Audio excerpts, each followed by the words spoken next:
بسم اللہ الرحمن الرحیم والصلاة والسلام علی رسولہ الکریم۔ باب اس بارے میں ہے کہ جس نے حدیث دہرائی 3 بار تاکہ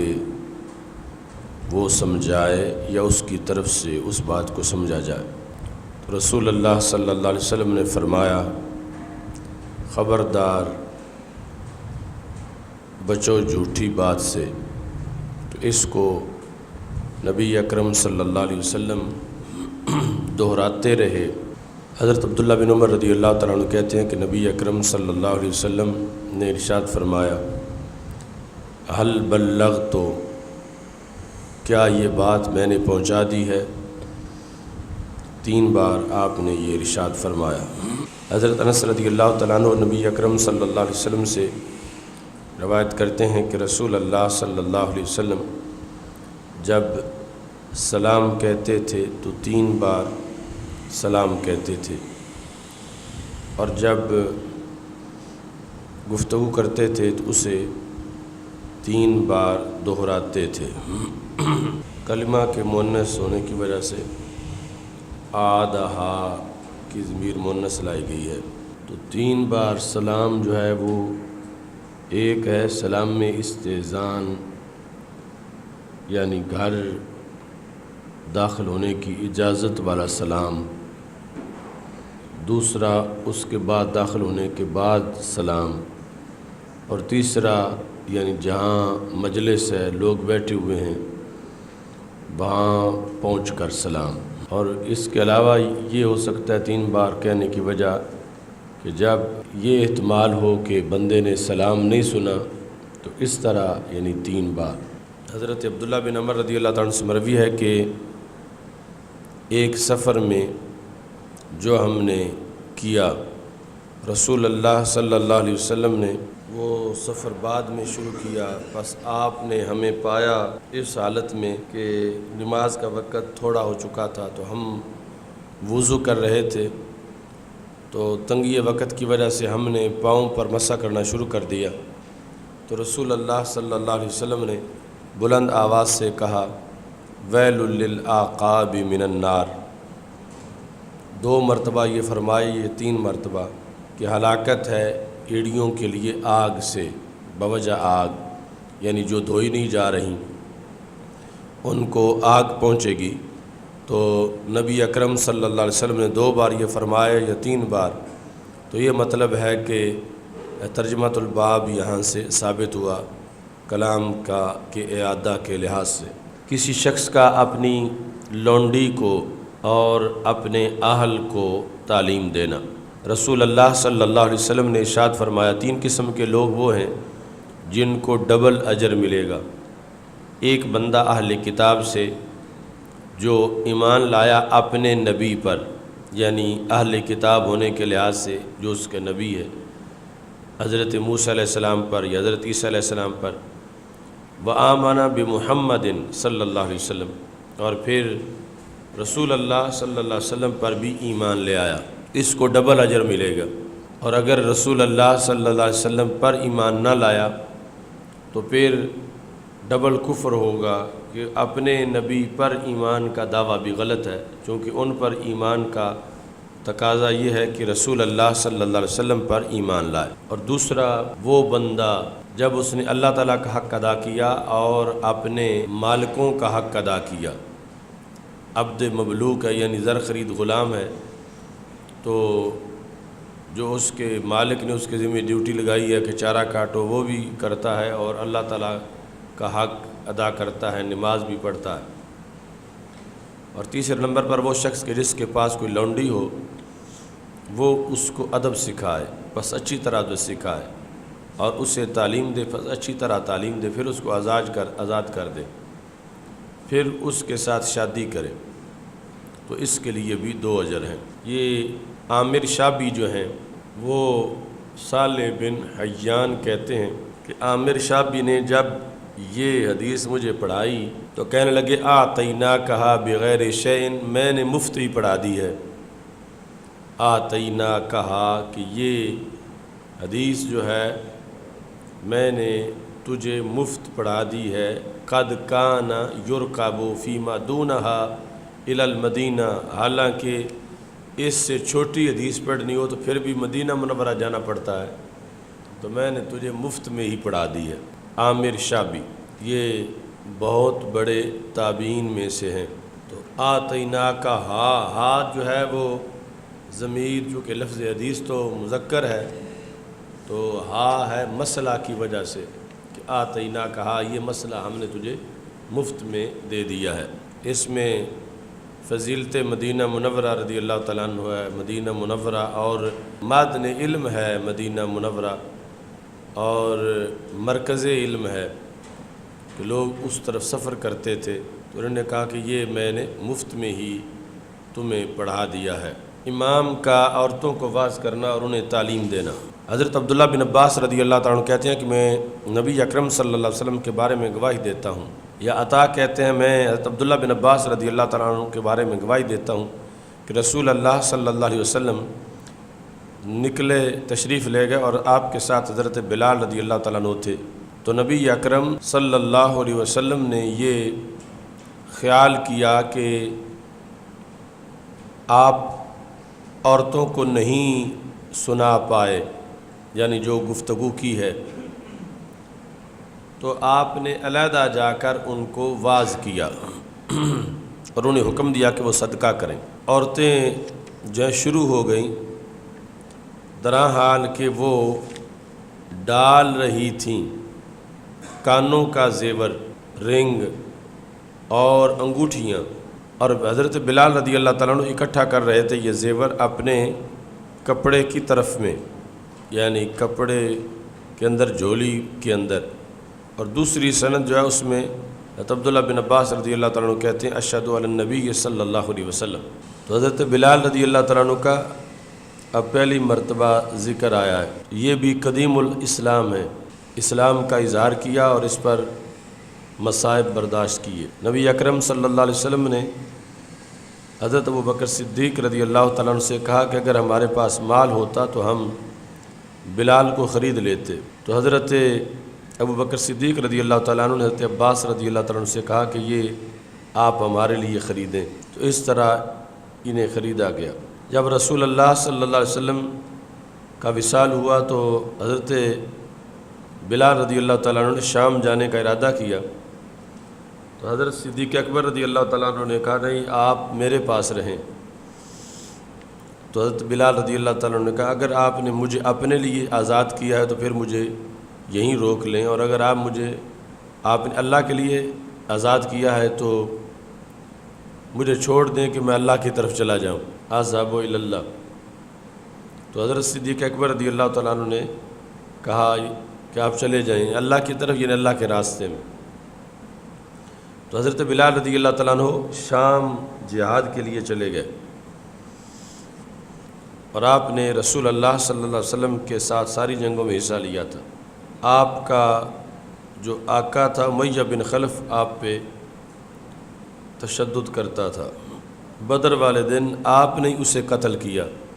امیہ بن خلف کو۔ تو حضرت صدیق اکبر رضی اللہ تعالیٰ عنہ نے کہا ہنیئن زادک الرحمن فضلا فقد ادرکت ثأرک یا بلال، مبارک ہو اے بلال، اللہ نے تجھے اور فضیلت دے دی ہے کہ آپ نے اپنا بدلہ لے لیا ہے، یعنی امیہ بن خلف سے۔ حرص علی الحدیث، حضرت ابو ہریرہ رضی اللہ تعالیٰ عنہ کہتے ہیں کہ کہا گیا یا رسول اللہ صلی اللہ علیہ وسلم قیامت کے دن سب سے زیادہ کون شخص آپ کی شفاعت سے سعادت مند ہوگا؟ تو رسول اللہ صلی اللہ علیہ وسلم نے ارشاد فرمایا ابو ہریرہ میرا یہ خیال تھا کہ اس کے بارے میں آپ سے پہلے کوئی نہیں سوال کرے گا، تو آپ نے ہی سب سے پہلے سوال کیا، لما رائی، تو اس وجہ سے جو میں نے آپ کی حرص جو ہے وہ حدیث پر دیکھی ہے۔ قیامت کے دن میری شفاعت کے ساتھ سب سے زیادہ سعادت مند وہ شخص ہے جس نے لا الہ الا اللہ محمد الرسول اللہ صلی اللہ علیہ وسلم خالص اپنے دل سے کہا۔ تو یہاں انہوں نے کرمانی میں سوال کیا جو اکثر ایسی احادیث کے لحاظ سے اہم وضاحت ہے کہ جن میں صرف کلمے کا آدھا حصہ لکھا ہوا ہے. یہاں آدھا لکھا ہے نا لا الہ الا اللہ، کہ جس نے لا الہ الا اللہ پڑھا وہ میری شفاعت کا مستحق ہے. تو صفحہ نمبر 121 کرمانی جلد نمبر 2 میں یہاں اعتراض کیا گیا. فَإِن قُلْتَ فَهَلْ يَكْفِي مُجَرَّدُ لَا إِلَهَ إِلَّا اللَّهِ دُونَ محمد الرسول اللہ صلی اللہ علیہ وسلم، کہ کیا صرف اتنا کافی ہے، یعنی کلمے کا آدھا حصہ پڑھ لینا، کیا صرف یہ کفایت کرتا ہے، اس سے بندہ مسلمان ہو جاتا ہے اور صرف اس سے بندہ رسول اللہ صلی اللہ علیہ وسلم کی شفاعت کا مستحق ہو سکے گا؟ تو یہ ان ساری احادیث کی وضاحت ہے جن میں صرف لا الہ الا اللہ موجود ہے. سمجھ آ رہی ہے سارے؟ حوالہ بھی لکھ لو ہے. قلت لا یکفی، تو انہوں نے جواب میں کہا کہ اتنا کلمہ صرف کافی نہیں ہے. لیکن جعل الجزء الاول من کلمۃ الشہادۃ، یا جعل الجزء الاول، کہ رسول اللہ صلی اللہ علیہ وسلم نے پہلے حصے کو قرار دے دیا کیا؟ شعارا لمجموعہا، پورے کلمے کا شعار، پورے کلمے کا نام.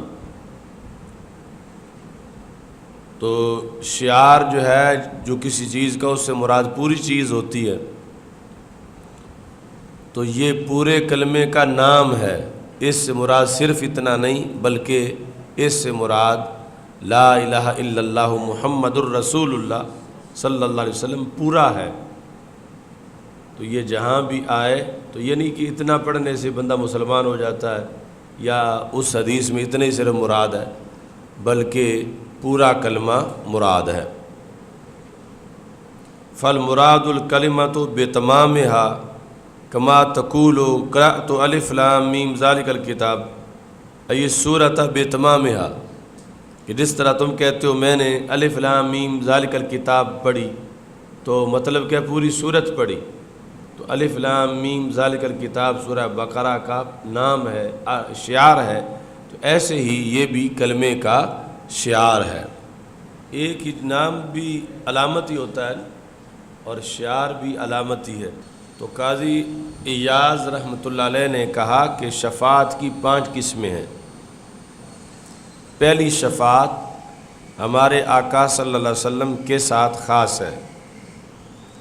وہی الاراحۃ من ہول القیامہ، یہ ہے قیامت کے ہول سے راحت دینا. یعنی جب سارے ایک میدان میں اکٹھے ہوں گے تو کہیں گے کہ جو کچھ ہمارا فیصلہ ہونا ہے وہ تو بات کیا ہے کہ ہم نے جنت جانا ہے یا دوزخ جانا ہے، کم از کم اس گراؤنڈ سے تو ہمیں نجات ملے. کتنا رش ہے یہاں پر اور اتنے لوگ ہیں، کسی اور جگہ ہمیں اللہ لے جائے. تو وہ آئیں گے رسول اللہ صلی اللہ علیہ وسلم کے پاس ساری امتوں کے لوگ، اور رسول اللہ صلی اللہ علیہ وسلم سفارش کریں گے. باقی جس کے پاس گئیں گے وہ کہیں گے ذهبوا الی غیری، اور کے پاس جاؤ، اور کے پاس جاؤ. تو رسول اللہ صلی اللہ علیہ وسلم کے پاس جب آئیں گے تو آپ فرمائیں گے انا لہا، کہ میں تو اس کے لیے تیار بیٹھا ہوں. دوسری ہے شفاعت، کہ کسی قوم کو جنت داخل کرنا بغیر حساب کے، جنت داخل کرنا بغیر حساب کے. کہتے ہیں وہی ایدن وردت فی نبینا صلی اللہ علیہ وسلم، یہ بھی سرکار دو عالم صلی اللہ علیہ وسلم کے ساتھ خاص ہے. شفاعت کی یہ قسم بھی، یعنی حساب ہی نہ ہونے دیں، حساب کا مرحلہ نہ آنے دیں اور بغیر حساب کے جنت لے جائیں بارو بار. تیسری شفاعت لقوم، ایسی قوم کہ جن پر جہنم واجب ہو چکی تھی، واجب بمعنی فرض ہے، یعنی فیصلہ ان کا ہو چکا تھا. فیشفع فیہم نبینا صلی اللہ علیہ وسلم ومن شاء اللہ تعالی، اس میں رسول اللہ صلی اللہ علیہ وسلم بھی سفارش کریں گے اور باقی جنہیں اللہ تعالیٰ نے اجازت دی ہوگی، لیکن یہ بھی اس میں بھی شرط ہے کہ ہوں گے مسلمان، یعنی کافر کے بارے میں نہ سفارش کی جائے گی، نہ کسی کافر کی سفارش قبول ہوگی۔ چوتھی، ان کے بارے میں سفارش جو آگ میں داخل ہو جائیں گے گنہگاروں میں سے۔ یعنی تیسری اور چوتھی کا فرق یہ ہے کہ تیسری یہ ہے کہ فیصلہ ہو گیا ہے جہنم کا، ابھی جہنم میں داخل نہیں ہوئے۔ دوسری تھی کہ حساب ہی نہیں ہوا۔ تیسری ہے کہ حساب ہوا ہے اور فیصلہ جہنم کا ہو گیا ہے معاذ اللہ، اور پھر جو ہے اس کو داخل نہیں ہونے دیا گیا۔ فیصلے کے بعد جہنم داخل ہونے سے پہلے ہی سرکار کی شفاعت پہنچ گئی ہے اور اس کو جنت بھیج دیا گیا۔ چوتھی یہ ہے کہ داخل ہو گیا ہے اور پھر شفاعت ہوئی ہے۔ جتنے بھی شافعین ہیں، اور اس میں بہت سی حدیثیں ہیں کہ ہمارے آقا صلی اللہ علیہ وسلم کی شفاعت کی وجہ سے بھی جہنم سے نکلیں گے، فرشتوں کی شفاعت کی وجہ سے اور مومنین کی شفاعت کی وجہ سے۔ پانچویں شفاعت ہے زیادت درجات میں، یعنی جنت کے اندر، کہ جنت جانے کے بعد کہ اعلیٰ درجے کی جنت ملے،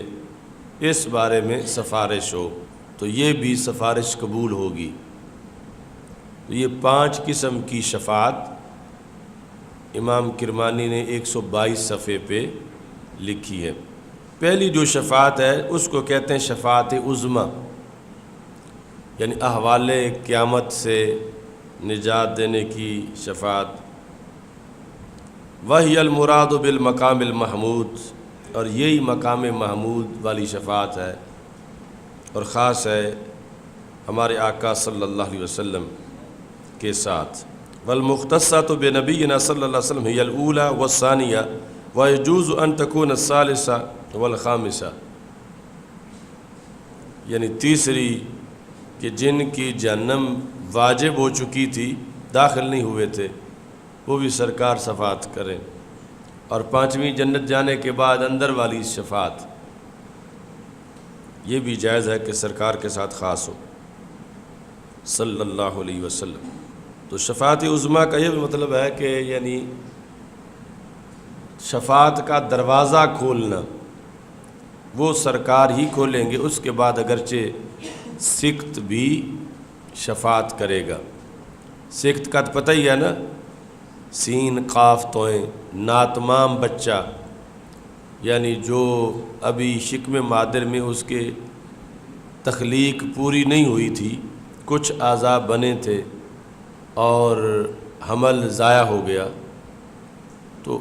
اس کو بھی شفاعت کا حق دیا جائے گا۔ وہ اپنے نافع کے ساتھ اپنی امی کو یا ابے کو باندھ کے جنت لے جائے گا۔ تو رسول اللہ صلی اللہ علیہ وسلم کی شفاعت کے لحاظ سے کئی طرح کی خصوصیات ہیں، اسپیشلائزیشن ہے۔ آپ نے خود فرما انا صاحب شفاعتہم یوم القیامہ، میں صاحب شفاعت ہوں۔ ام سے مراد پیچھے انبیاء علیہ السلام کا ذکر ہے، میں نبیوں کے لیے بھی صاحب شفاعت ہوں، انبیاء علیہ السلام کے لیے صاحب شفاعت ہوں۔ تو انبیاء علیہ السلام کا تو کوئی گناہ نہیں ہوتا، تو اس کی کیا مراد ہے کہ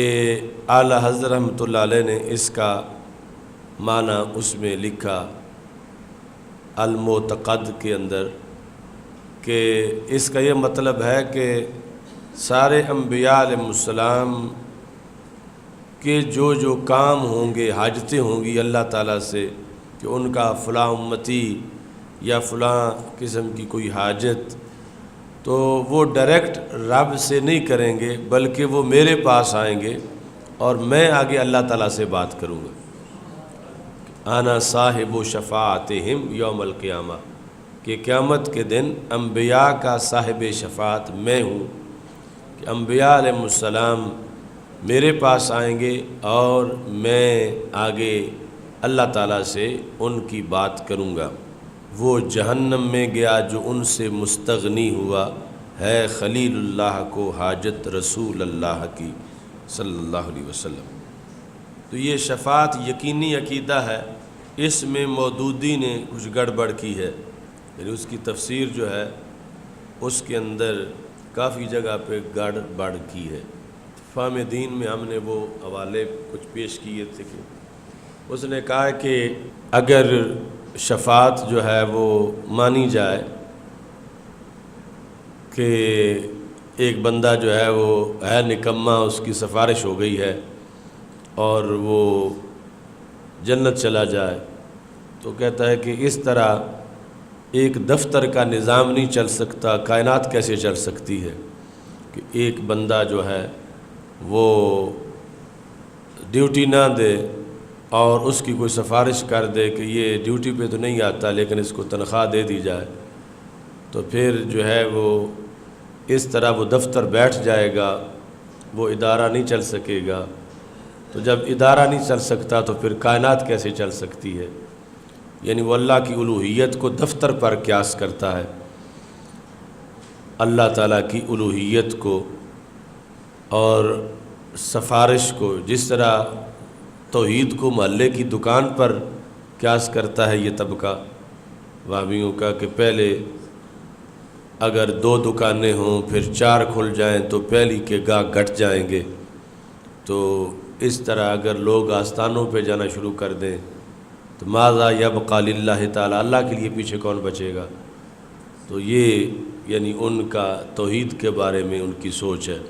جبکہ اللہ کو کوئی کمی دے ہی نہیں سکتا، اللہ کی شان ہی یہ ہے۔ تو یہاں پر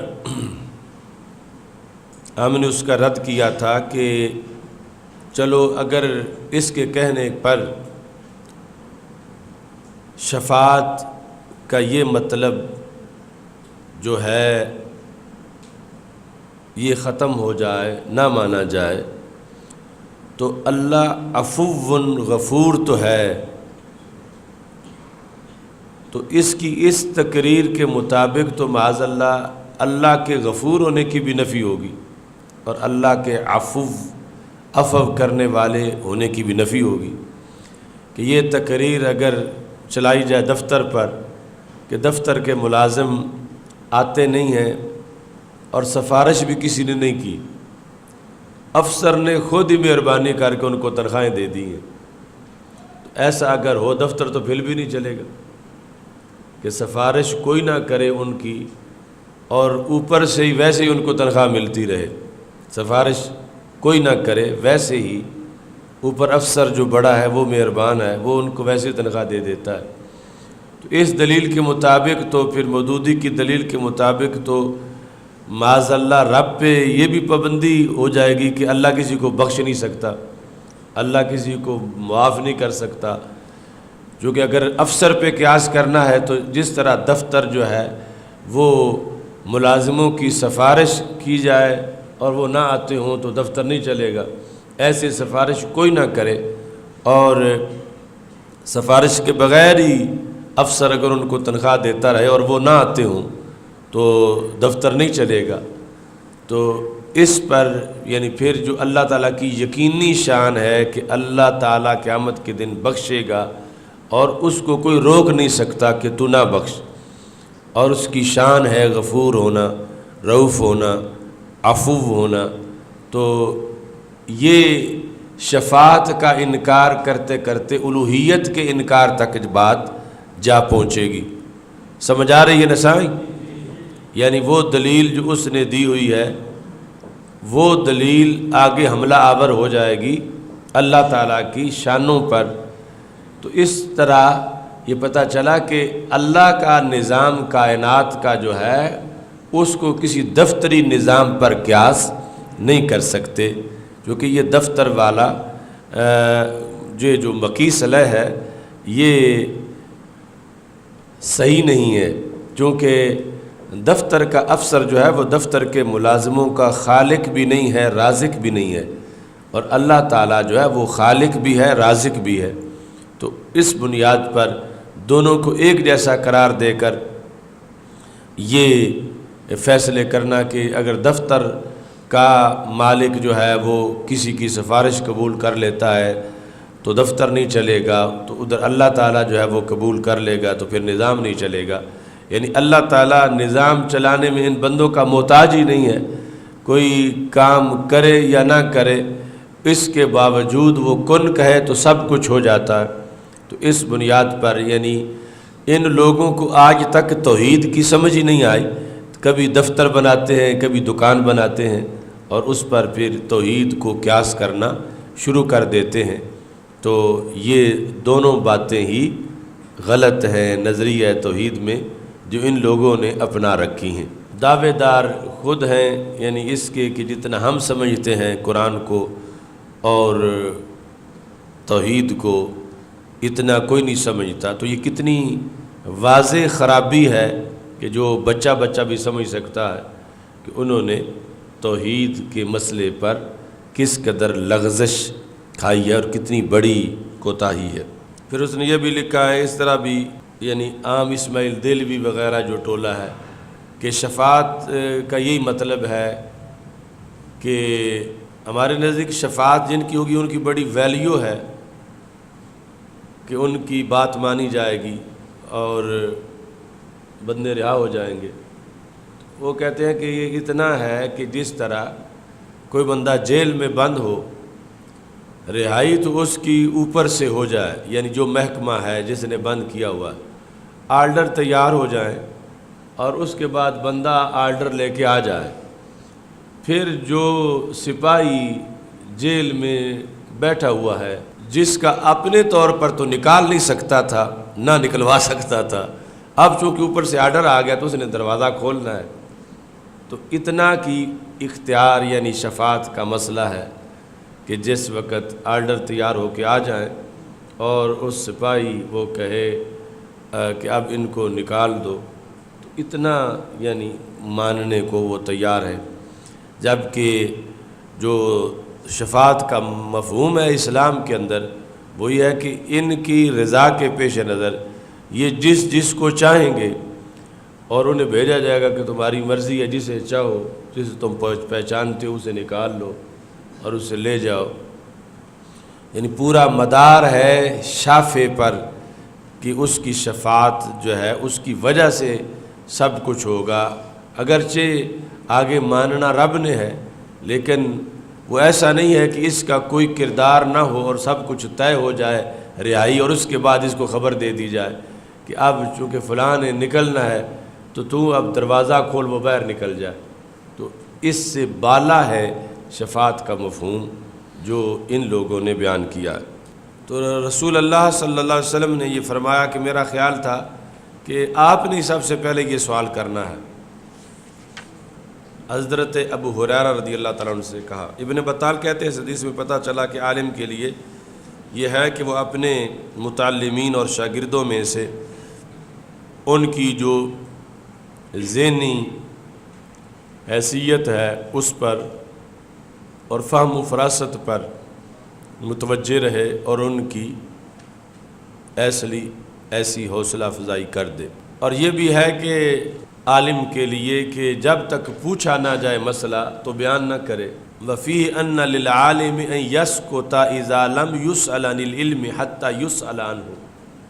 یعنی اس وقت تک بیان نہ کرے جب تک کہ اس سے پوچھا نہ جائے۔ تو ایسی صورتحال میں کاتم نہیں ہوگا۔ ویسے تو جو علم چھپائے اس کے لیے مذمت ہے، تو یہ وہ ہوگا کہ جن مسائل کی معاشرے میں ضرورت ہے اور لوگ پوچھ رہے ہیں اور تلاش کر رہے ہیں اور یہ جو ہے چھپا رہا ہے علم کو، لیکن مطلقاً عالم کے پاس تو ہزاروں مسائل ہیں، تو وہ زندگی بھر اس کا ابلاغ لازم ہے کہ کسی موقع پر ان کا ابلاغ کر دے۔ یعنی روزانہ بٹن دبانے سے سارے مسائل تو بیک وقت یا ہر محفل میں یا ہر تقریر میں یا ہر کلاس میں وہ بیان نہیں ہو سکتے، تو پھر مکلف اس کا ہے کہ جس کے لحاظ سے پوچھا جائے تو پھر وہ بیان کر دے، یا جس کے بارے میں پوچھا جا رہا ہے معاشرے کے اندر اور ضرورت ہے اور اس علم کو یہ چھپا رہا ہے تو پھر جو ہے وہ اس کے لیے شیطان اخرس یا الجم بلجام النار اس طرح کی صورتحال ہوگی، ورنہ جمی علم جو ہے اس کے پاس، تو اس میں کئی مسائل ہیں کہ جن کے لیے کسی نے پوچھا نہیں اور عوام اس ابتلا میں موجود نہیں، تو اس کے بارے میں جب پوچھے گا کوئی تو پھر وہ جواب اس کا دے۔ علم کیسے قبض ہوگا؟ حضرت عمر بن عبدالعزیز نے لکھا رضی اللہ تعالیٰ عنہ نے ابو بکر بن حزم کی طرف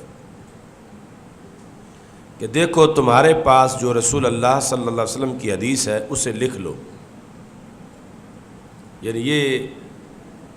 تدوین حدیث کے آغاز کی بات ہے۔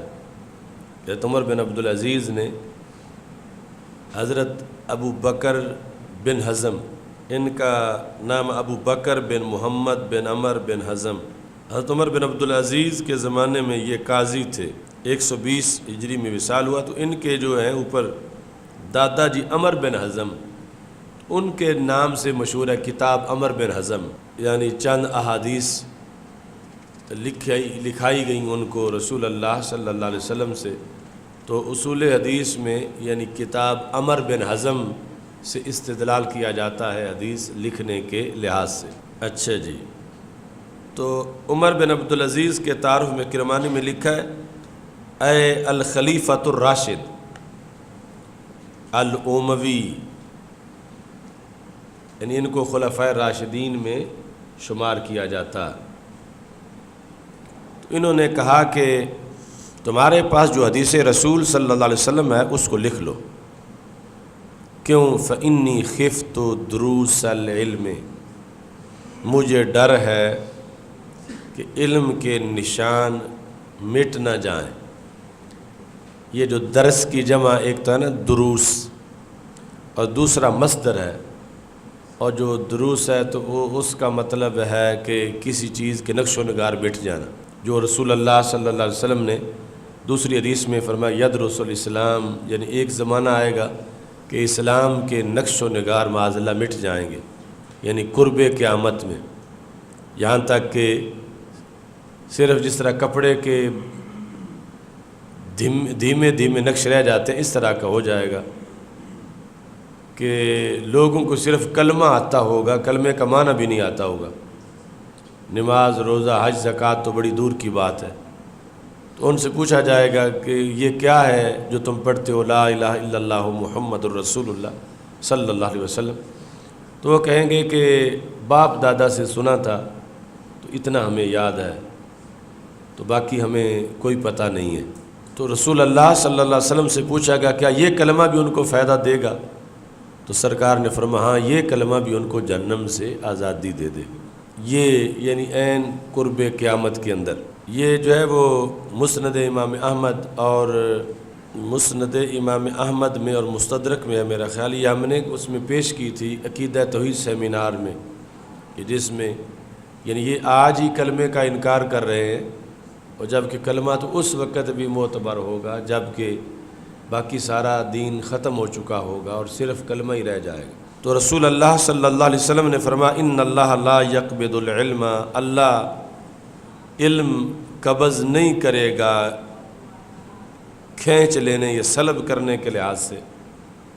عذر سلب کرنے کے، انتزاعا ینتزعہ من العباد، تو نکرہ جو ہے اس کے بعد اگر جملہ فعلیہ آ جائے، نکرے کے بعد جملہ ہو تو وہ اس کی صفت ہوتا ہے، اور معرفہ کے بعد ہو تو وہ حال ہوتا ہے، تو یہاں نکرہ کے بعد ہے تو ینتزع من العباد، یہ انتزاع کی صفت ہے کہ ایسا چھیننا کہ لوگوں کے دلوں سے چھینے، رات سوئیں تو سارے عالم ہوں،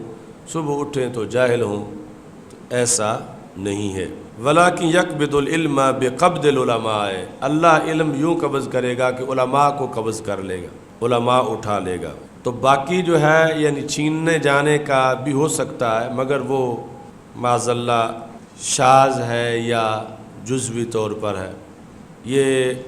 قصیدہ غوثیہ ہے نا، قصیدہ غوثیہ، سقان الحب و کاسات الوصالی فقلت لخمرتی نحوی تعالی، تو حضرت غوث پاک رضی اللہ تعالیٰ عنہ نے جو اس کو قصیدہ خمریہ بھی کہتے ہیں، سقان الحب و کاسات الوصالی فقلت لخمرتی نحوی تعالی ساتوم شتل نحوی فی کوسن، تو یہ قصیدہ جو ہے اس کے بارے میں علامہ عبدالحکیم سیالکوٹی رحمۃ اللہ علیہ نے یہ کہا کہ اس کے کچھ شعروں کے وزن صحیح نہیں۔ علامہ عبدالحکیم سیالکوٹی، ان کو آفتاب پنجاب کہا جاتا ہے، اور عربی زبان میں اتنی مہارت تھی کہ اپنے عہد میں انہوں نے مشکل ترین عربی کتابوں کی شرح عربی میں لکھی، حاشیہ عربی میں لکھی، مطول پر، بیضاوی پر، خیالی پر، یعنی شرح عقائد کی جو شرح ہے خیالی، اور خیالی یعنی اتنی مشکل ہے کہ استاد بندیالوی صاحب رحمۃ اللہ علیہ فرماتے تھے کہ اس زمانے میں جو بندہ خیالی پڑھاتا تھا بر صغیر میں، اس کے گھر پہ جھنڈا لگایا جاتا تھا، تدریس کا جھنڈا، کہ یہ بندہ خیالی پڑھا سکتا ہے، جس طرح وزیروں کی کاروں پہ ہوتا ہے، اس کے گھر پہ جھنڈا لہراتا تھا کہ یہ خیالی پڑھا سکتا ہے، عام بندہ نہیں۔ یہ خیالی پڑھاتے ہوئے استاد صاحب نے یہ بات بتائی۔ تو خیالی جو ہے وہ اس طرح ہی ہے جیسے ریاضی کے سوال کی عبارت اگر کوئی سمجھ لے تو اس کا یہ مطلب نہیں کہ عبارت حل ہو گئی، وہ تو ابھی سوال کی عبارت سمجھی ہے، آگے اس کا حل کرنا اور ہے کہ اس کا مقصد کیا ہے۔ مثلا کوئی بندہ جو ہے وہ اردو نہ جانتا ہو تو اس کو سوال کی عبارت سمجھائیں کہ یہ ریاضی کا سوال ہے، تو وہ سوال جو ہے اس کا حل ایک علیحدہ بات ہے۔ تو اس طرح یعنی خیالی کی عبارات ہیں، دو دو لائنوں پر دو دو گھنٹے گفتگو۔ تو استاد اس وقت فرماتے تھے کہ وہ زمانہ تھا کہ جب خیالی پڑھانے والے کے گھر پہ جھنڈا لہراتا تھا تو کہتے تھے کہ اب اتنا انحطاط آ گیا ہے کہ ابھی نحو میر پڑھانے والے کے گھر پہ جھنڈا لہرائے گا کہ یہ اتنی بڑی علمی شخصیت ہے کہ نحو میر پڑھا سکتی ہے۔ تو خیالی کے اس مشکل مرحلے کو بھی امام عبدالحکیم سیالکوٹی نے حل کیا، اور یہ پھر شعر دنیا میں گونجا، خیالات خیالی بس عظیم است برائے حل او عبدالحکیم است، کہ خیالی کے خیال جو ہیں بڑے اونچے ہیں اور ان تک اپروچ عبدالحکیم سے ہی ہو سکتی ہے، برائے حل او عبدالحکیم است۔ خیالی پر ان کا حاشیہ، تم میں کوئی سیالکوٹ کا ہے؟ ہاں، تو یہ شعر ان کی کور پر تختی پہ لکھا ہوا ہے، خیالات خیالی بس عظیم است برائے حل او عبدالحکیم است۔ تو سب کو ان کے دربار پر، مزار پر حاضری دینی چاہیے۔ تو عربوں میں ہم نے دیکھا کہ یعنی پنجاب یا پاکستان یا بر صغیر کے جو چند علماء عربوں میں بہت زیادہ، یعنی وہ عرب جو یہ کتابی تدریسی امور سے منسلک ہیں، علم و حکمت میں ان میں بہت زیادہ جن کا تعارف ہے اور جن کے وہ معترف ہیں، ان میں سے ایک نام امام عبدالحکیم سیالکوٹی کا ہے۔ یعنی ان کے مشکل ترین حواشی جو کہ چھپے عربوں کے اندر اور رائج ہوئے، اور ان کی پوری یعنی وہ اعتراف کرتے ہیں ان کی عربیت کا اور ان کے علوم کا۔ تو اتنے بڑے امام تھے امام عبدالحکیم سیالکوٹی، تو انہوں نے یہ کہہ دیا کہ قصیدہ غوثیہ کے کچھ اشعار کا وزن درست نہیں ہے۔ یہ ایک شرح ہے قصیدہ غوثیہ کی، اس میں یہ لکھا ہوا ہے کہ رات سوئے یہ کہا کسی محفل میں، تو صبح اٹھے تو سارے علم ہی سینے سے نکل چکے تھے۔ یعنی صرف اتنی سی بات پر کہ قصیدہ غوثیہ کہ فلاں شعر کا وزن صحیح نہیں ہے، اور یہ گرفت یعنی ان کے اس بلند مقام کی وجہ سے ورنہ وہابی تو تقریریں کرتے ہی رہتے ہیں۔ تو من عاد علی ولی فقد آذنتہ بالحرب، تو صبح اٹھے تو سارے علوم کا صفایا ہو چکا تھا، نہ صرف نہ نحو نہ کوئی علم بھی انہیں یاد نہ رہا معاذ اللہ۔ تو پھر وہ بہت زیادہ پریشان ہوئے کہ جو کتاب پڑھنے لگتے، جس علم کے بارے میں سوچتے، وہی انہیں لگتا کہ یہ تو آج تک پڑھا ہی نہیں ہے۔ تو وہ پھر اس سلسلے میں یعنی یہ پتہ بھی ان کو نہیں تھا کہ کس وجہ سے یہ ہوا۔ تو پھر ادھر لاہور آئے وہ، اور یہ راوی کے قریب کہیں بیٹھے ہوئے تھے، کوئی مجذوب پاس سے گزرا، تو اس نے انہیں پریشان دیکھ کر یہ کہا کہ تمہیں اندازہ ہو گیا ہے کہ اللہ کے محبوب بندوں کی شان کیا ہے؟ تو اس پر پھر امام عبدالحکیم سیالکوٹی جو ہیں وہ متنبہ ہوئے کہ یہ جو کچھ ہوا ہے اس کا پس منظر کیا تھا، کہ رات تو میں عالم تھا، تو کس وجہ سے کیا کیا رات کے واقعات ہیں، اس سے پہلے کیا ہوا۔ تو ذہن پہنچ گیا کہ میں نے حضرت شیخ عبدالقادر جیلانی رحمۃ اللہ علیہ کے اشعار، قصیدے کے اشعار کے وزن پر میں نے اعتراض کیا تھا، حالانکہ یہ کوئی تنقید ان کے روحانی مقام پر نہیں تھی، شاعر ہونے کے لحاظ سے شعر پر ایک تنقید تھی۔ تو آپ نے پھر پوچھا میر جمال ان سے، یہ جو مجذوب تھا، کہ یہ میرا مسئلہ حل کیسے ہو سکتا ہے؟ تو انہوں نے کہا کہ تم میر جمال گجراتی کے پاس چلے جاؤ تو وہاں تمہارا مسئلہ حل ہو جائے گا۔ میر جمال گجراتی کے پاس یہ گئے اور پہنچے تو رات یعنی عشاء کے بعد کا ٹائم تھا، تو ان سے ملے تو انہوں نے کہا کہ آپ کل مجھے ملنا۔ تو رات یہ وہیں رہے، تو انہیں کوئی یعنی چونکہ ٹائم بھی زیادہ ہو چکا تھا، کوئی کھانے پینے کے لیے کچھ چیز نہ دی گئی، تو جس حجرے میں انہیں رہائش دی گئی کہ تم یہاں رہو، اس میں یہ جب رات کو سوئے تو کافی دیر کوشش کرتے رہے کہ نیند آ جائے، تو بھوک کی وجہ سے نیند نہیں آ رہی تھی، اور پھر اس میں لکھا ہے کہ اس چارپائی میں جوئیں کافی تھیں جو اس میں بار بار ان کو کاٹتی تھیں، تو دو اضطرابی کی وجہ تھی۔ بھوک کی وجہ سے انہوں نے حجرے میں آگے پیچھے دیکھا کہ کوئی چیز کھانے والی ہو، تو چارپائی کے نیچے کچھ شلجم پڑے ہوئے تھے جو کہ کافی باسی تھے، کئی دنوں کے تھے، تو بھوک کی شدت کی وجہ سے ان کا باسی ہونا کوئی رکاوٹ نہ بنا، تو انہوں نے ایک شلجم کھایا۔ جب ایک شلجم کھایا تو ایک علم واپس آ گیا، یعنی اس کے سگنل جب آ گئے ایک علم کے، تو انہیں پتہ چل گیا کہ یہ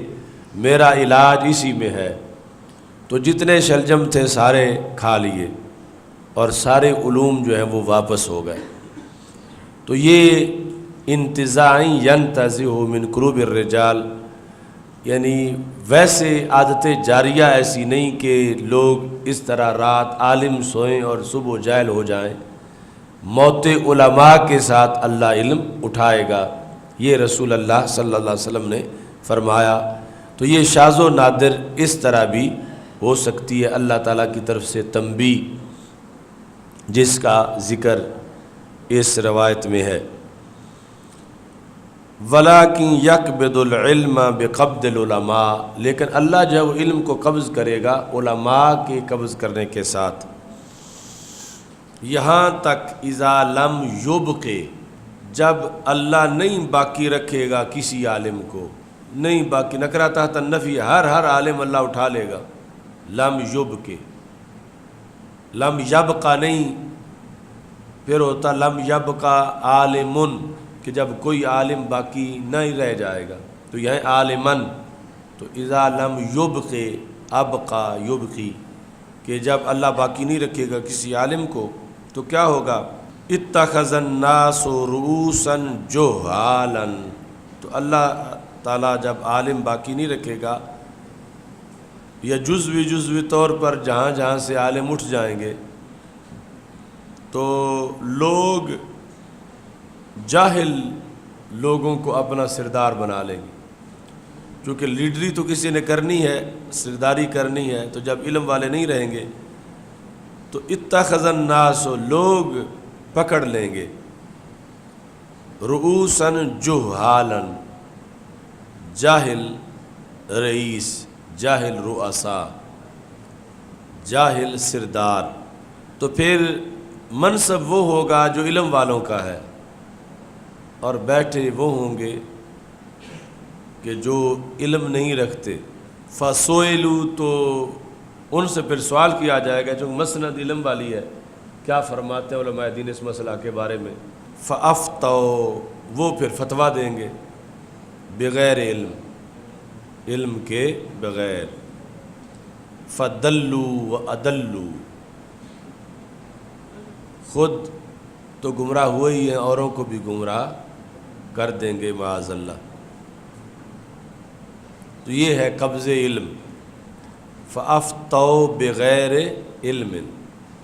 غازی صاحب کے مسئلے میں یہ حدیث طاہر القادری نے ہمارے خلاف پڑھی تھی،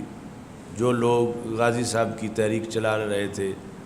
کہ ان کو دین کا پتہ نہیں ہے، دین کیا ہوتا ہے، فتویٰ کیا ہوتا ہے، تو پھر پڑھنے میں خود ہی غلطی کر گیا،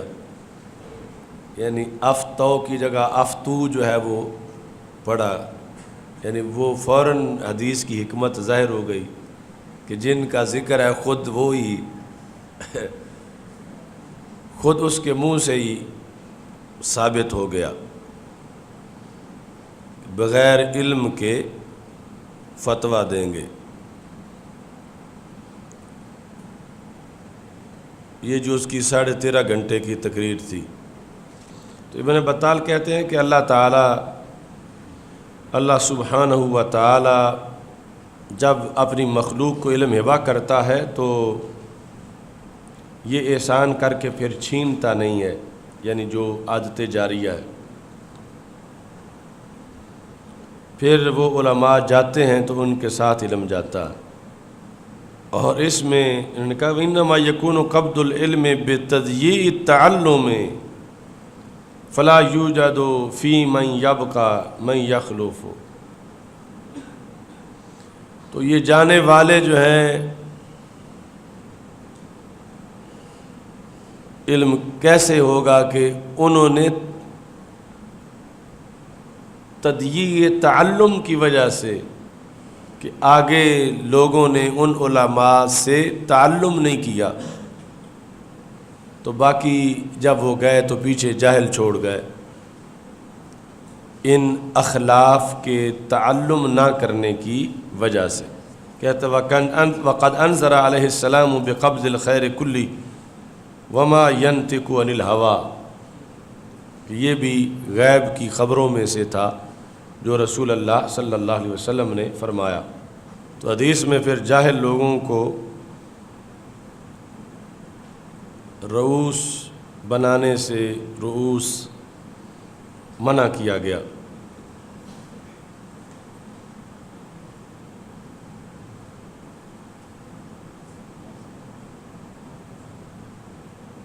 تو کہتے ہیں اس میں جمہور کا جو مذہب ہے کہ زمانہ مجتہد سے خالی ہو چکا ہے، اس کی دلیل ہے۔ فیہ دلالۃ للقائلین بجواز، یعنی یہ جائز ہے کہ کسی زمانے میں کوئی مجتہد بھی نہ ہو، بجواز خلو الزمان عن المجتہد علی ما هو مذہب الجمہور خلافا للحنابلہ۔ حنابلہ کہتے ہیں کہ ہر زمانے میں مجتہد ضرور ہوگا، باقی کہتے ہیں کہ نہیں، یہ جائز ہے کہ کوئی زمانہ مجتہد سے خالی ہو جائے۔ اب اس میں انہوں نے بڑا اہم سوال کیا ہے، وہ جو احادیث ہیں اس مضمون کی لا یضرہم من خالفہم والی، لن یزال امر ھذہ الامۃ مستقیما، ذہن میں ہے نا حدیث، لا یضرہم من خالفہم، اس امت کا امر ہمیشہ مستقیم رہے گا۔ اور ان کو ان کے مخالف نقصان نہیں پہنچا سکیں گے۔ تو امام کرمانی کہتا ہے ما وجہ التوفیق بین ھذا الحدیث وهو الذی مر فی باب من یرد اللہ بہ خیر یفقہہ فی الدین وهو لن تزال هذه الامة قائمة على امر اللہ لا يضرهم من خالفهم حتى یأتی امر اللہ وامثالہ۔ یہ حدیث اور اس کے ساتھ ملتی جلتی جو حدیثیں ہیں ان میں تطبیق کیا ہوگی؟ یعنی یہاں تو علم ہی قبض ہو رہا ہے، اس کا انہوں نے جواب دیا انما هو فی بعض المواد دون بعض، کہ یہ جو اس حدیث کے اندر صورتحال بنی ہے یہ علی الاطلاق نہیں ہے کہ ساری زمین ایسی ہو جائے گی، بلکہ یہ جزوی طور پر ہے، اور وہ لن تزال ھذہ الامۃ قائمۃ علی امر اللہ وہ مجموعی صورتحال ہے کہ مجموعی صورتحال یہی رہے گی قیامت تک کہ یہ امت اپنے امر پر قائم رہے گی، اور امر پر قائم تب بھی رہے گی جب اس میں علماء بھی ہوں گے اور پتہ ہوگا کہ دین کیا ہے۔ تو یہ جزوی طور پر کچھ علاقوں کے اندر ایسا ہوگا، مجموعی طور پر ایسا نہیں ہوگا، تو یہ امت اپنے امر پر قائم رہے گی۔ باب اس بارے میں ہے کہ کیا عورتوں کے لیے علیحدہ دن علم کا بنایا جائے؟ تو ابن اصبہانی کہتے ہیں میں نے ابو صالح ذکوان سے یہ سنا، وہ ابو سعید خدری رضی اللہ تعالیٰ عنہ سے حدیث بیان کر رہے تھے کہ عورتوں نے رسول اللہ صلی اللہ علیہ وسلم سے یہ درخواست کی۔ یہ تعلیم نساء کے لحاظ سے یہ حوالہ بھی اہم ہے۔ آج تو عورتیں اور مسئلوں میں مقابلہ کرتی ہیں، یا جو حقوق نسواں کے لحاظ سے بلند کرتے ہیں آواز کہ جو ان کا حق نہیں وہ ان کا حق قرار دے کر ان کو ورغلانے کی کوشش کرتے ہیں۔ تو عورتیں گئیں رسول اللہ صلی اللہ علیہ وسلم کے پاس، کہنے لگیں غالبنا علیک الرجال، غالبنا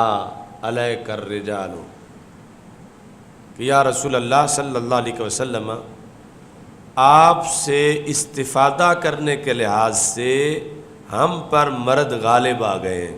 غالبنا علیک الرجال، آپ سے پڑھنے کے لحاظ سے ہم پہ مرد غالب آ گئے ہیں۔ فاجعل لنا یوما من نفسک، تو اپنا ایک دن ہمیں بھی عطا فرما دو کہ جس میں آپ صرف ہمیں پڑھائیں، مردوں کو نہیں۔ یہ مرد غالب آ گئے ہیں، ہر وقت یہی پاس بیٹھے رہتے ہیں اور پڑھتے رہتے ہیں، تو ہم مستورات ہیں، گھروں میں بیٹھتی ہیں، تو ہمیں ٹائم نہیں ملتا آپ سے۔ فاجعل لنا یوما من نفسک، ایک دن 7 دنوں میں سے ہمیں بھی دے دیں، یا تو ہر 7 دنوں میں یا مطلقاً وہ ایک دن مانگنے آئی تھیں، تو رسول اللہ صلی اللہ علیہ وسلم نے ان سے وعدہ کر لیا ایک دن کا۔ تو نبی اکرم صلی اللہ علیہ وسلم ان سے ملے اس دن میں اور واز کیا، اور انہیں اس کے اندر تبلیغ کی حکم کیا، یعنی مختلف احکام۔ نبی اکرم صلی اللہ علیہ وسلم نے جو اس دن انہیں گفتگو کی ان کے ساتھ، اس میں سے ایک یہ بات تھی، ما من کن امرات تقدم ثلاثة من ولدہا، کہ تم میں سے جو عورت اپنے اولاد میں سے 3 بچے آگے بھیج دے، اپنے سے آگے، تو یہ اسناد مجازی ہے، ورنہ دنیا سے آگے بھیجنا تو وہ تو اللہ کا کام ہی ہے کہ اس کے بغیر جان نہیں نکلتی، اس کے حکم کے بغیر۔ تو مطلب یہ ہے کہ جب فوت ہوئے ہیں تو اس نے کوئی اللہ سے بغاوت نہیں کی کہ رب نے تو نے لینے تھے تو دیے کیوں تھے، اس طرح کے جملے نہیں بولے، تو اس نے 3 بچے آگے بھیج دیے، یعنی اس کے 3 بچے فوت ہو گئے۔ الا کان لہا حجابا من النار، مگر وہ بچے ہوں گے اس عورت کے لیے آگ سے بچانے والے، یعنی وہ اس کے مشکل کشا بن جائیں گے، اس کے لیے حاجت روا بن جائیں گے، اور وہ مشکل بھی آگ والی۔ فقالت امراتن،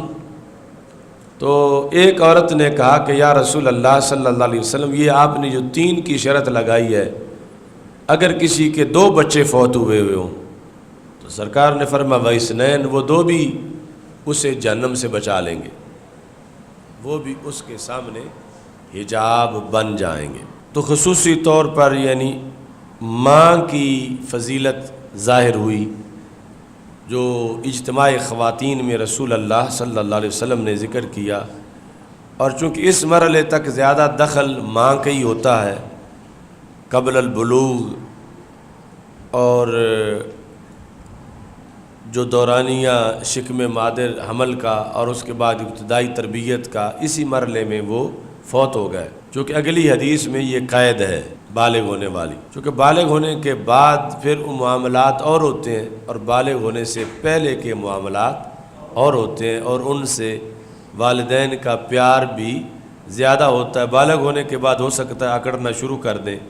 تو پہلے جو ہے وہ اور معاملات ہوتے ہیں۔ اگلی حدیث میں ہے ابو سعید خدری رضی اللہ تعالیٰ عنہ کہتے ہیں کہ نبی اکرم صلی اللہ علیہ وسلم، اچھا انہوں نے بھی یہ بیان کیا، اور دوسری سند ابو ہریرہ رضی اللہ تعالیٰ عنہ کہتے ہیں ثلاثہ لم یبلغ الحنس، جو کہ بلوغ تک نہیں پہنچے، یعنی گناہ کرنے کی عمر تک نہیں پہنچے، ہانس ہونے کی عمر تک نہیں پہنچے، بلوغ کی عمر تک نہیں پہنچے، تو ان کی یہ شان ہے۔ امام مسلم نے کتاب البر والصلہ کے اندر اس کو ذکر کیا، باب فضل من یموت لہ ولد، جس کا کوئی بچہ فوت ہو جائے، تو یہ دوسری حدیث بھی مسلم میں، صحیح مسلم میں موجود ہے۔ تو یہ حجاب بن جائیں گے، یہاں مطلقاً ولد کا ذکر ہے، دوسری جگہ بچیوں کا ذکر ہے، کن لہ سترا من النار، اور وہاں یعنی یہ ہے کہ جس کی بچیاں ہوں اور وہ اس پر اللہ سے شکوہ نہ کرے اور ان کی اچھی تعلیم کرے اور ان کی پھر شادیاں کر دے، تو کن لہ سترا من النار، وہ اس باپ کے لیے آگ سے حجاب بن جائے گی۔ باپ یہ بھی سیاستہ میں ہے کہ وہ ہیں تو صنف نازک، مگر اتنی پاورفل ہیں قیامت کے دن جہنم نہیں جانے دیں گی اپنے باپ کو، کہ وہ کن لہ سترا من النار۔ تو یہ سارا نظام جو ہے، یعنی اب میدان معاشر کے اندر انہوں نے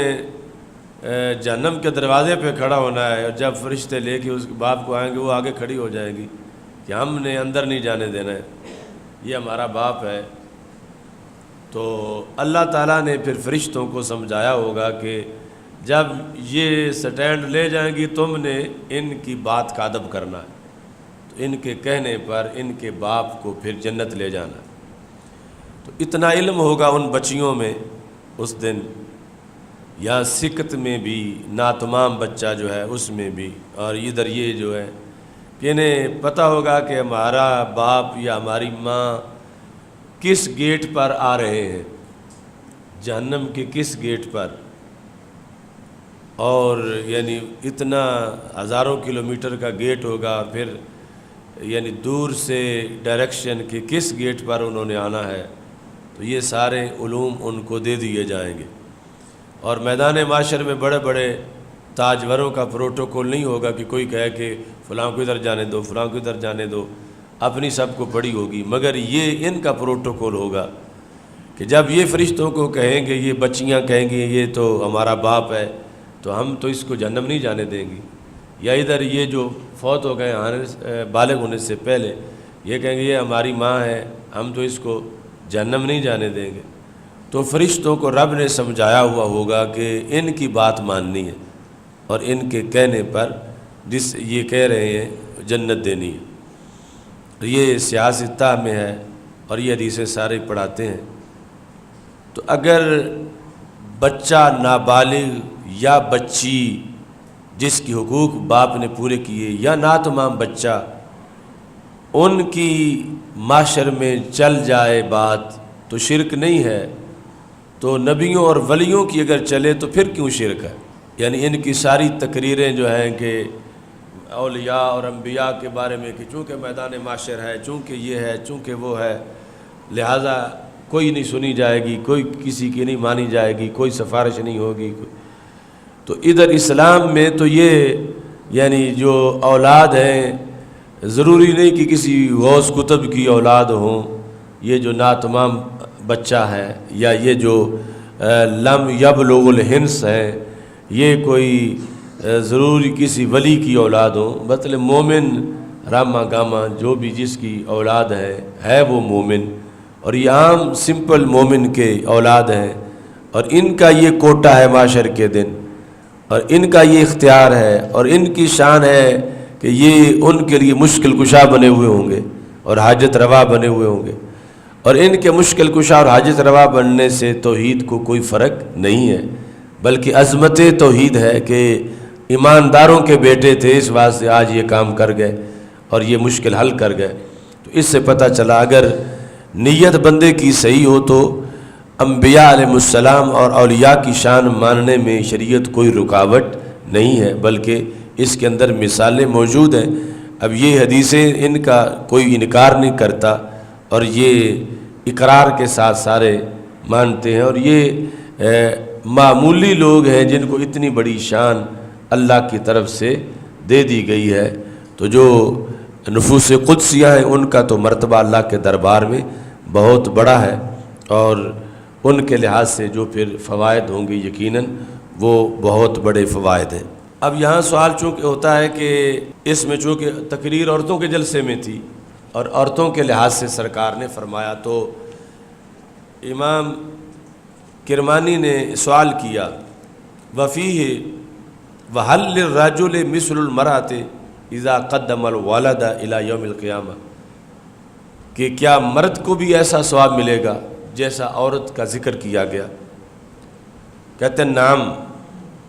لِأَنَّ حُكْمَ الْمُكَلَّفِينَ عَلَى السِّوَا، کیونکہ مکلف جو ان کے حکم برابر ہے، تو بیٹا تو مشترکہ تھا، اگر ماں کو اتنا اس کا فائدہ ہے تو باپ کو بھی فائدہ ہوگا. تو یہ اس پر قانون بیان کرتے ہیں کہ ایسے مسائل مرد و زن کے برابر ہیں،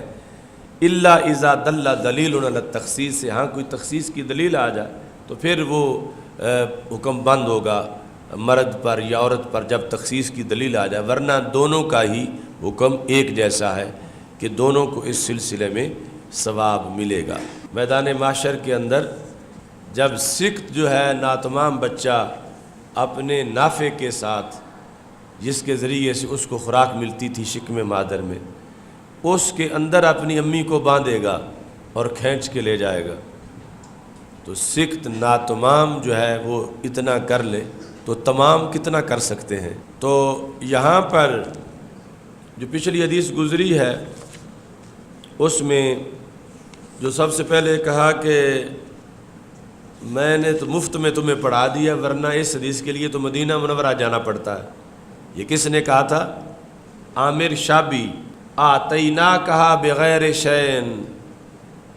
کچھ لیے بغیر ہی ہم نے تمہیں حدیث دے دی ہے. قد کان یرکب فیما دونہا الی المدینہ، حالانکہ تو اس سے چھوٹی حدیث کے لیے بھی مدینہ منورہ جانا پڑتا تھا، تو ہم نے تجھے بغیر کسی شے کے دے دیے. تو شے سے مراد ہے امور دنیویہ، ورنہ اجر تو ملا ہے. شے سے مراد ہے دنیاوی کوئی فائدہ تجھ سے نہیں لیا اور تجھے پڑھا دی ہے، حالانکہ اس کے لیے تو خرچہ کر کے ٹائم نکال کے سواری پہ بیٹھ کے تمہیں لمبا سفر کرنا پڑنا تھا اور پھر یہ ملنی تھی، تو ہم نے تجھے بغیر اجر کے ہی دے دی ہے. تو اتنا احساس جو ہے وہ عامر شابی نے دلایا. کس کو یہ کہا تھا؟ صالح بن حیان کو. صالح بن جو امام بخاری کے پردادا استاد ہیں، صالح بن حیان، ان کو یہ کہا تھا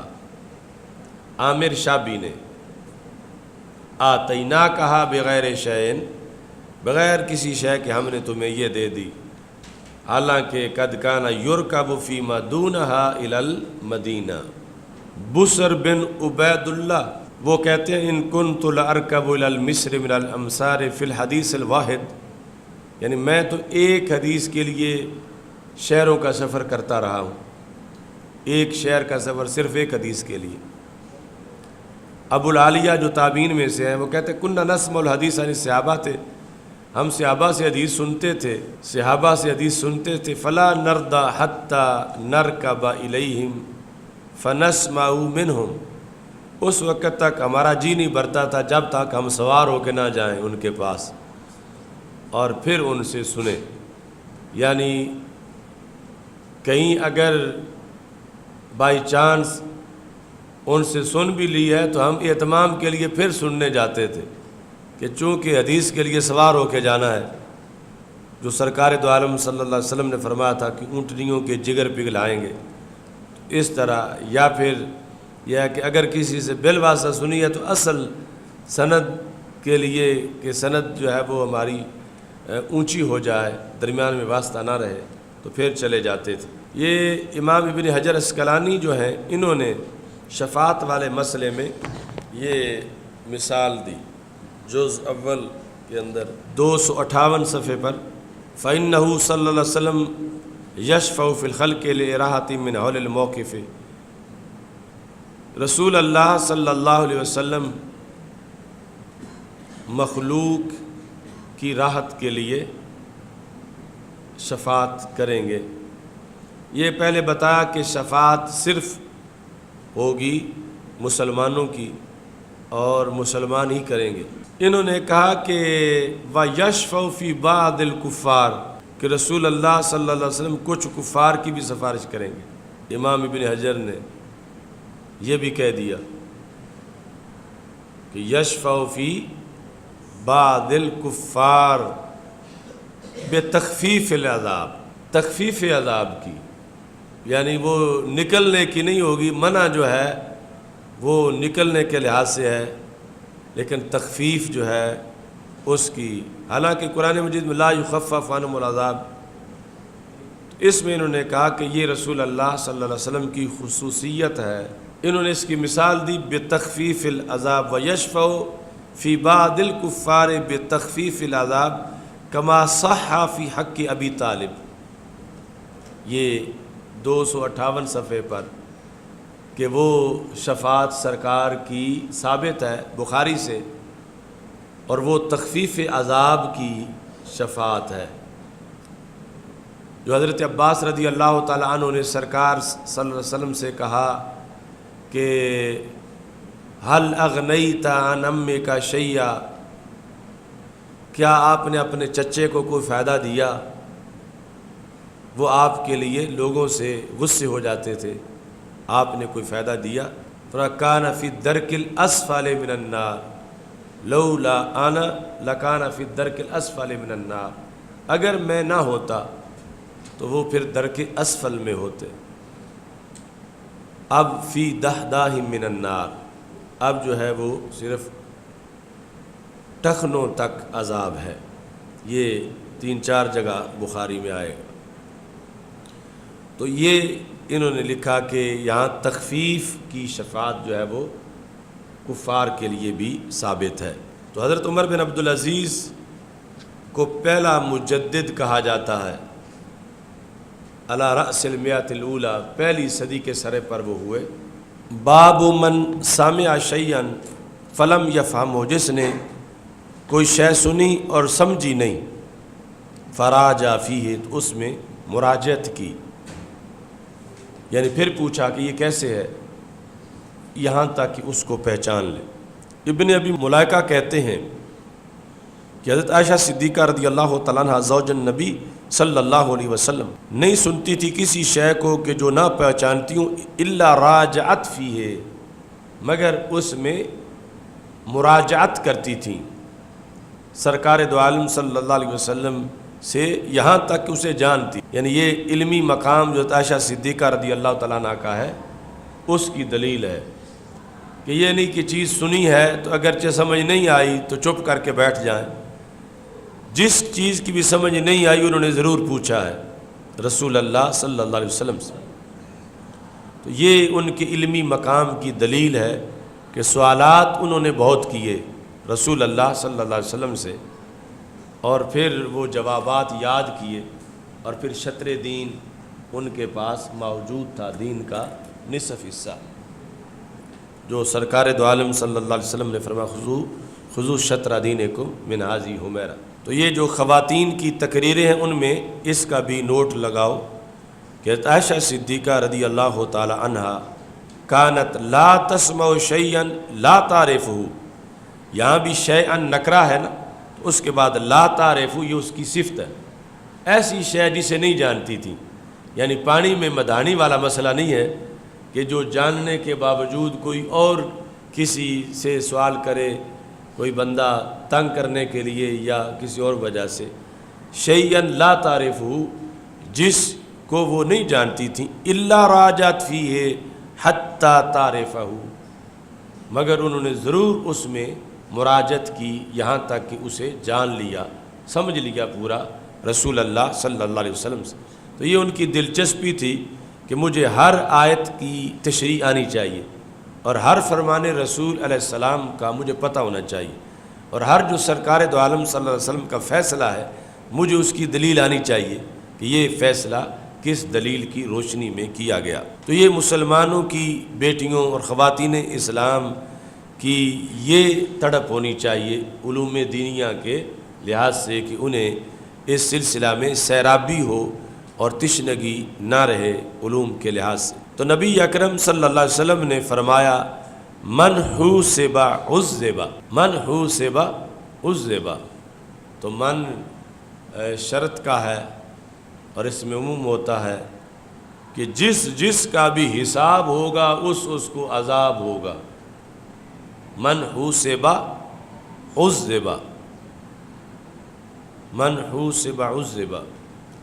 ایتے جوڑا سائیں بیٹھا ہوں آج نہیں آیا میں جوڑا سائیں جاندہ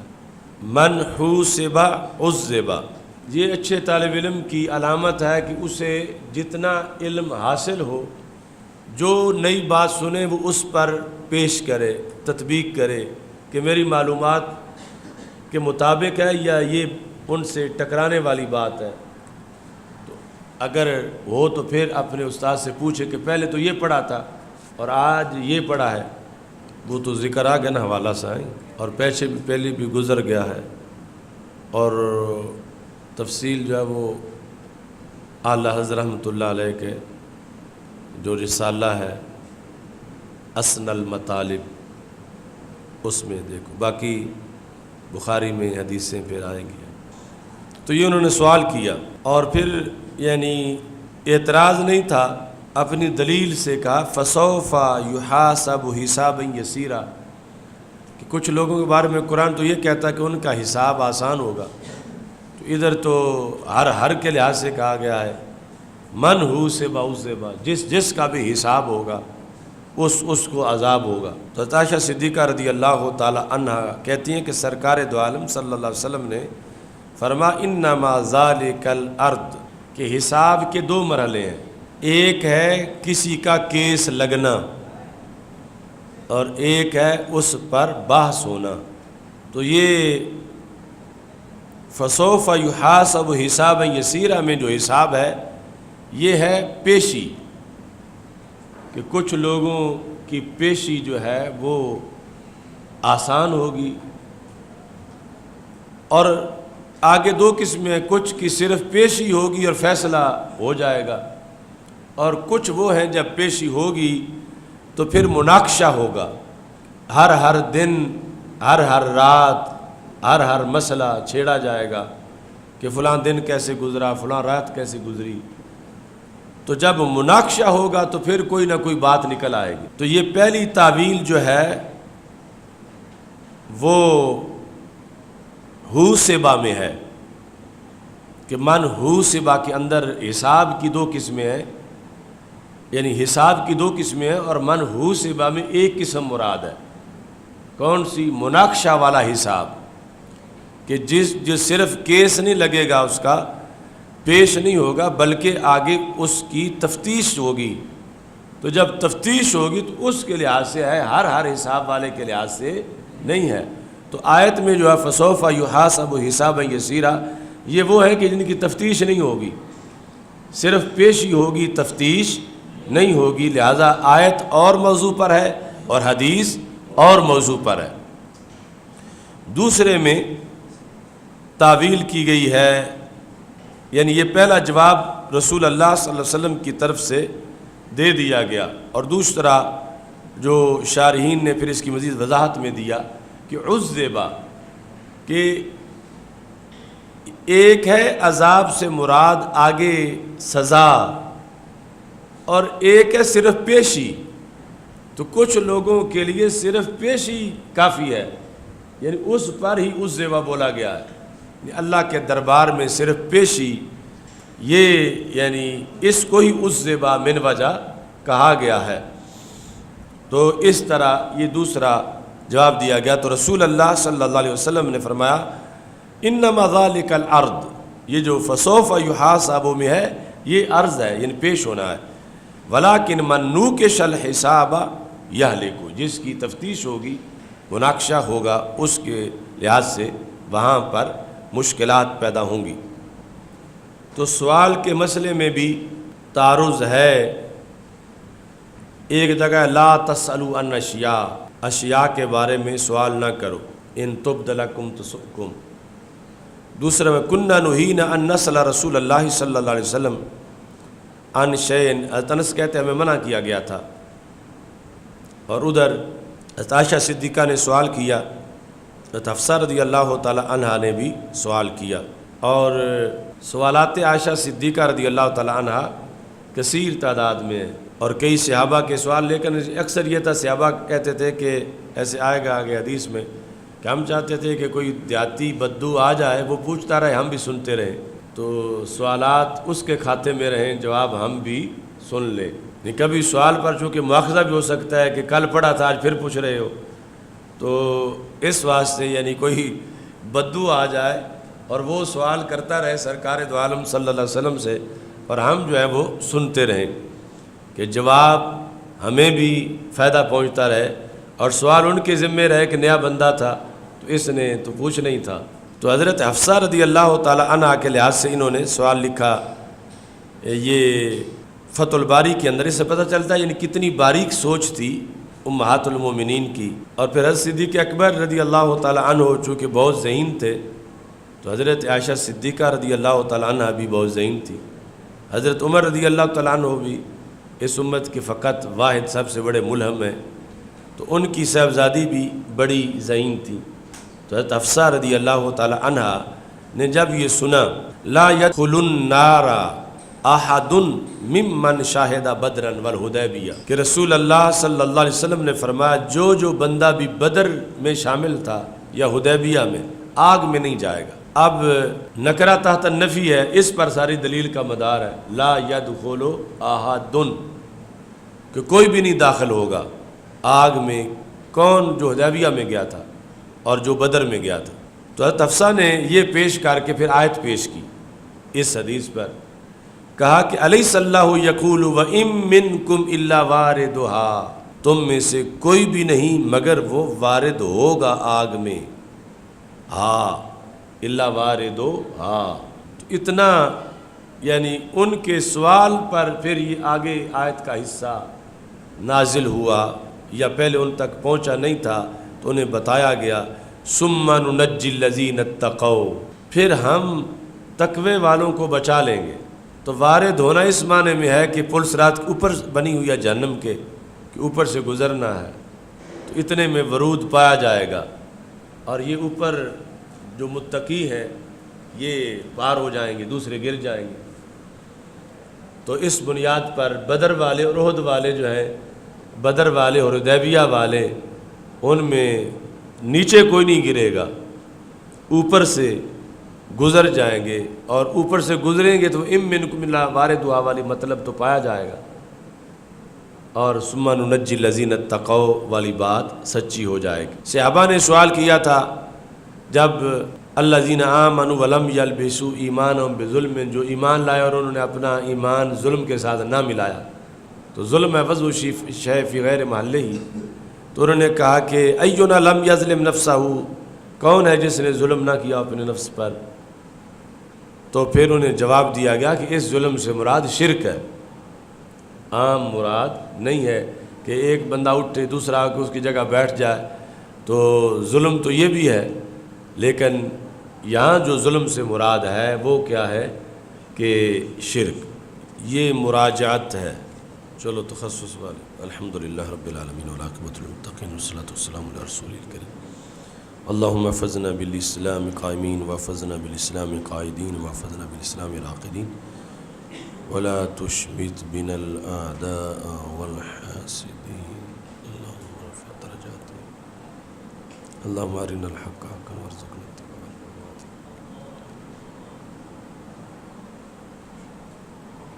صلی اللہ تعالی علیہ